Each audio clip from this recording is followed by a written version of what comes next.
Children, here I have prepared point-wise ready reckoner with pictures and keywords of Standard 10 chapter Nationalism in India for your easy learning.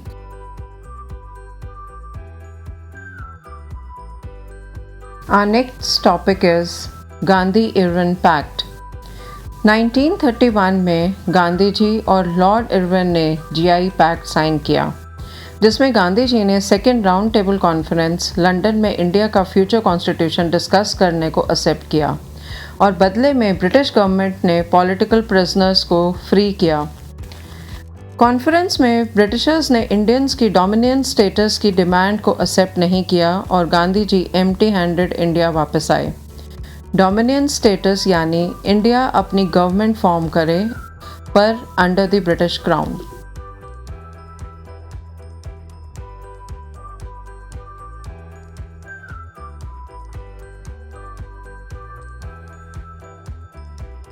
Our next topic is rejection of dominion status.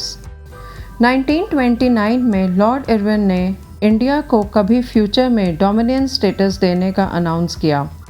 इससे Congress leaders satisfy नहीं हुए, बल्कि नेहरू जी और सुभाष चंद्र बोस जैसे revolutionaries confident और bold हो गए। 1929 Lahore session में कांग्रेस ने कंप्लीट इंडिपेंडेंस की डिमांड के साथ 26 जनवरी 1930 को इंडिपेंडेंस डे डिक्लेयर कर दिया। Our next topic is the Salt March. Gandhi ji ने वाइसरॉय इरविन को 11 डिमांड्स के साथ एक लेटर लिखा, जिसमें सबसे इम्पोर्टेंट सॉल्ट पर लगने वाले टैक्स को एंड करने को कहा। सॉल्ट प्रोडक्शन पर ब्रिटिशर्स का ओनरशिप राइट था। सॉल्ट सबके लिए इम्पॉर्टेंट आइटम है, रिच और पुअर सबको यूनाइट करके ब्रिटिशर्स के अगेंस्ट ला सकता था। गांधी जी ने 78 फॉलोअर्स के साथ 16 kilometres per day 386 kilometres 24 days में साबरमती आश्रम से डांडी गुजरात तक मार्च स्टार्ट की। 6 अप्रैल को डांडी में सॉल्ट प्रोड्यूस किया और सॉल्ट लॉ ब्रेक करके सिविल डिसोबीडियंस मूवमेंट स्टार्ट की। चिल्ड्रन, आपकी कन्वीनियंस के लिए इस स्लाइड में एग्ज़ाम पॉइंट ऑफ व्यू से इम्पॉर्टेंट क्वेश्चन का आंसर है। What is the difference between non cooperation and civil disobedience movement? Our next topic is civil disobedience movement. India के डिफरेंट पार्ट्स में लोग लॉज को ब्रेक कर रहे थे, जैसे सॉल्ट मैन्युफैक्चर किया, फॉरेन क्लॉथ बॉयकॉट किया, टैक्सेस और वेन्यूज़ नहीं पे किए, फॉरेस्ट लॉज को ब्रेक किया। गवर्नमेंट ने भी क्रूअल्टी के साथ इस मूवमेंट को सप्रेस किया। गांधी जी, गफ्फार खान जैसे लीडर्स को अरेस्ट किया, वर्कर्स और रेवोल्यूशनरीज पर ओपन फायरिंग की। Many people were killed, beaten and arrested. इस स्लाइड में important question how participants saw the civil disobedience movement के important keywords and points summarize किए हैं आपकी लर्निंग के लिए।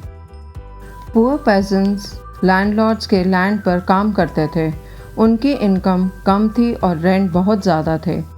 कांग्रेस ने रिच पेजेंट्स एंड लैंडलॉर्ड्स के अगेंस्ट जाकर पुअर पेजेंट्स की नो रेंट कैंपेन को सपोर्ट नहीं किया।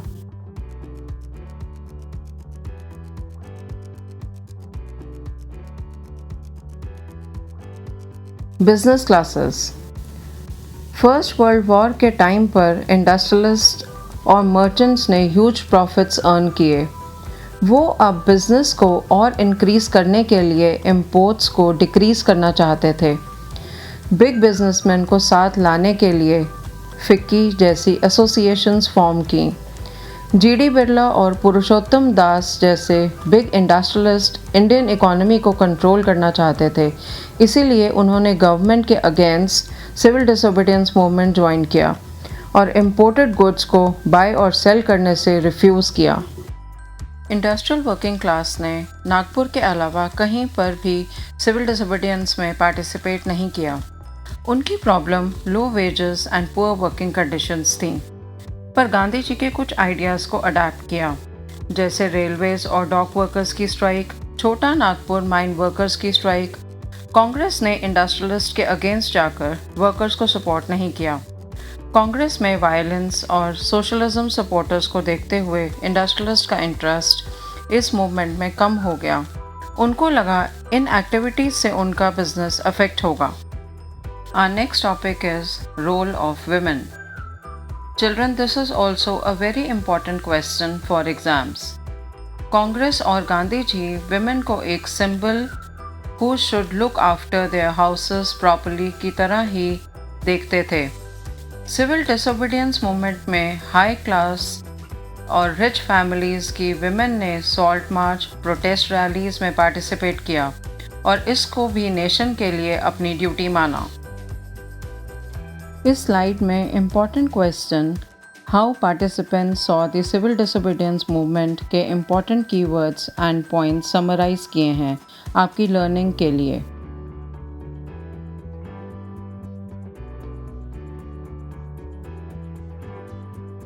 The limitations of civil disobedience movement. Gandhi ji का सोचना था कि अनटचेबिलिटी को हटाने से और हरिजन्स को साथ में लाने से ही स्वराज मिल सकता था।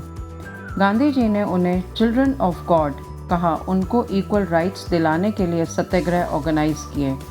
अपर कास्ट लोगों को उनके लिए अपनी सोच बदलने को कहा। B.R. अम्बेडकर और मुस्लिम लीडर्स ने अपनी अपनी कास्ट के लिए सेपरेट कॉन्स्टिट्यूएंसीज की डिमांड की। वो अपनी माइनॉरिटी पॉपुलेशन को हिंदी मेजॉरिटी से सप्रेस नहीं होने देना चाहते थे और अपने पॉलिटिकल राइट्स को सेव कर रहे थे। ब्रिटिशर्स इंडिया की यूनिटी को कास्ट के बेसिस पर डिफरेंट कॉन्स्टिट्यूएंसीज में डिवाइड कर रहे थे, नेशनल मूवमेंट को स्लो करने के लिए। अनटचेबल्स और मुस्लिम्स की मूवमेंट में पार्टिसिपेशन कम ही रही। सेकेंड राउंड टेबल कॉन्फ्रेंस में ब्रिटिशर्स ने डॉक्टर B.R. अम्बेडकर की दलित्स के लिए अलग कॉन्स्टिट्यूएंसी की डिमांड को एक्सेप्ट किया। गांधी जी ने फास्ट ऑन टू डेथ से डॉक्टर अम्बेडकर को अपनी यह डिमांड ड्रॉप करने के लिए कन्विंस कर लिया और सितंबर 1932 पूना पैक्ट साइन किया गया, जिसमें वोटिंग एक ही जनरल इलेक्टोरेट से होगी, पर उसमें शेड्यूल कास्ट के लिए सेंटर और प्रोविंसेस में सीट्स रिजर्व की जाएंगी। Non participation of Muslims in civil disobedience movement. Congress के हिंदू महासभा ग्रुप के साथ क्लोज कनेक्शंस के बाद से ही मुस्लिम्स कांग्रेस से आइसोलेट होने लगे थे। मुस्लिम लीग के लीडर मोहम्मद जिन्ना ने भी सेंटर और Bengal and Punjab Muslim dominated provinces में रिजर्व सीट्स की डिमांड की। 1928 में हिंदू महासभा के M.R. जयकर ने इस डिमांड पर ऑब्जेक्शन किया। हिंदू मुस्लिम राइट्स ने सिचुएशन को और वर्स कर दिया। कम्युनिटीज़ के बीच डाउट और मिसट्रस्ट की फीलिंग्स बढ़ने लगीं। इस स्लाइड में एग्जामिनेशन पॉइंट ऑफ व्यू से इम्पॉर्टेंट क्वेश्चन ऐड किया है। Why there was an atmosphere of suspicion and mistrust between communities. Muslims ने कंट्री की यूनाइटेड स्ट्रगल में ज़्यादा पार्टिसिपेट नहीं किया। रिजर्व सीट्स ना मिलने पर वह अपने माइनॉरिटी स्टेटस को हिंदू मेजॉरिटी में सबमर्ज नहीं करना चाहते थे।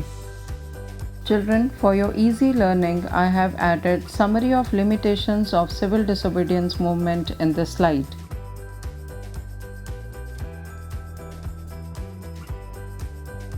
Collective belonging. Different regions, languages, caste के लोग एक साथ कंट्री के इंडिपेंडेंस के लिए स्ट्रगल कर रहे थे। डिफरेंट रीजन्स, लैंग्वेजेस, कास्ट के लोग यूनाइटेड स्ट्रगल से एक दूसरे के साथ यूनाइट होने लगे थे। इंडिया की हिस्ट्री, सॉन्ग्स, कम्युनिटीज़ के traditional customs, stories, symbols, prints ने भी इंडिया के नेशनलिज्म में इम्पॉर्टेंट रोल प्ले किया।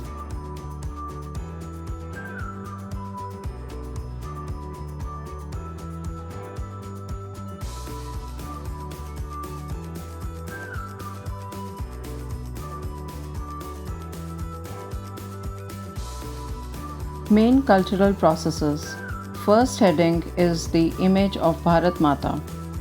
People identified the nation Bharat as their mother. Bankim Chandra ने फर्स्ट भारत माता की फिगर बनाई। उन्होंने अपनी नॉवल आनंद मठ में अपने नेशन की प्रेज में वंदे मातरम सॉन्ग भी लिखा, which is now our national song. The next heading under cultural process is Indian folklore. Group of people called bards India के सब विलेजेस से उनकी ट्रेडिशनल सॉन्ग स्टोरीज़ को कंपाइल करके डिफरेंट प्लेसेस में उनको गाते और सुनाते थे। इस मूवमेंट ने इंडिया के कल्चरल और ट्रेडिशंस को दोबारा से रिवाइव किया, अपनी नेशनल आइडेंटिटी और प्राइड को प्रिजर्व किया। मेड्रास में नतेसा शास्त्री ने the folklore of southern India की 4 वॉल्यूम्स प्रिंट की। Our third heading is National Icons and Symbols. Bengal में रेड, ग्रीन, येलो कलर्स और 8 प्रोविंसेस को यूज़ करके फ्लैग डिज़ाइन किया गया। 1921 में गांधी जी ने रेड, ग्रीन, वाइट कलर्स और सेंटर में स्पिनिंग व्हील से स्वराज फ्लैग बनाया। स्वराज फ्लैग को ब्रिटिशर्स के अगेंस्ट ओवरहेड यूज़ किया गया। Our last heading under cultural process is Reinterpretation of History. Britishers Indians को रियलाइज़ कराते रहते थे कि इंडियंस बैकवर्ड हैं और अपनी कंट्री को अपने आप गवर्न नहीं कर पाएंगे। इंडियंस ने अपनी कंट्री की हिस्ट्री, डेवलपमेंट्स और अचीवमेंट्स को अपनी राइटिंग से स्प्रेड करना शुरू किया। In this slide, I have compiled summary of all 4 headings of main cultural processes. For your easy learning, this question is very important.